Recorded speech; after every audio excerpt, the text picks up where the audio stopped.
Jay's Guitars. Again, having a little more fun. A little bit inspired by the Cult.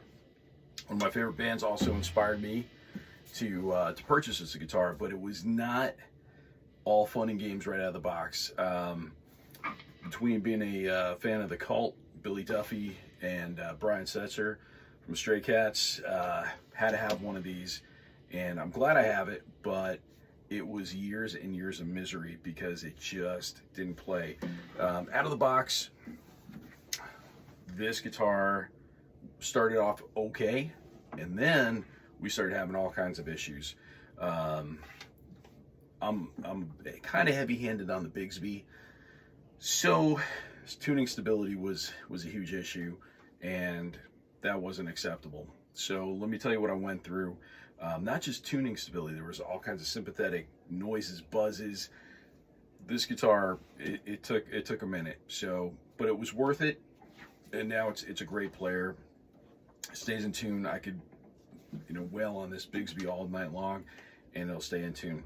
So here's what I ended up doing.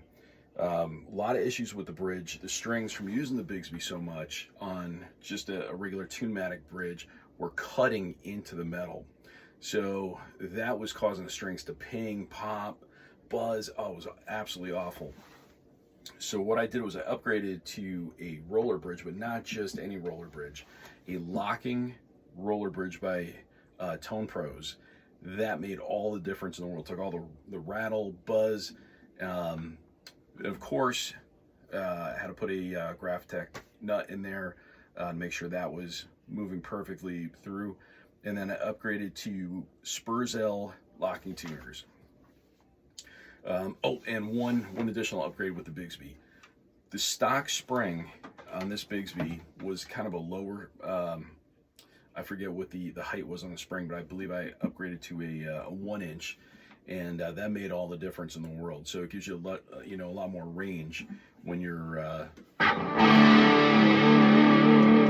it's not for dive bombing.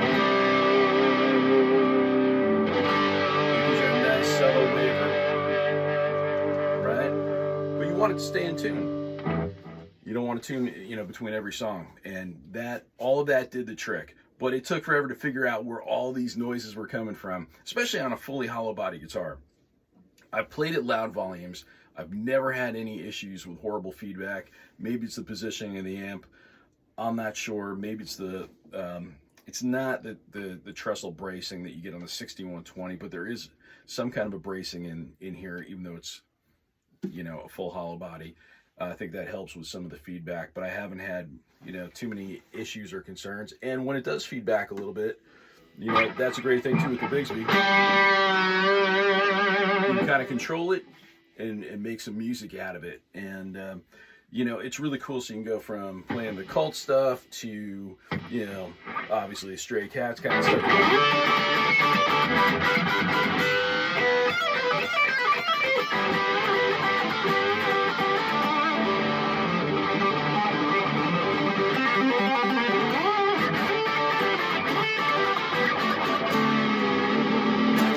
Woo! So all that, and it still stays in tune. So the reason I didn't give up on this guitar was the neck was absolutely incredibly, perfect for my hands, nice and round, and my hands don't cramp up. And if you're noticing, that's why I have this copper fit sleeve on, because as we get older, up there into our 50s, we start feeling things a little bit differently. So I found this is not advertisement for Copper Fit whatsoever. Maybe it should be, but if they're listening and watching. But this compression, and I don't know if it's the copper mojo that they put in there, but man, does it really make a difference when the arthritis or the pain starts kicking in. It gets you playing through the night. So anyway, if you find a great guitar that you like, neck's good bones, as they say, just upgrade the parts, and you got yourself a keeper. So once again, I always appreciate you guys being here.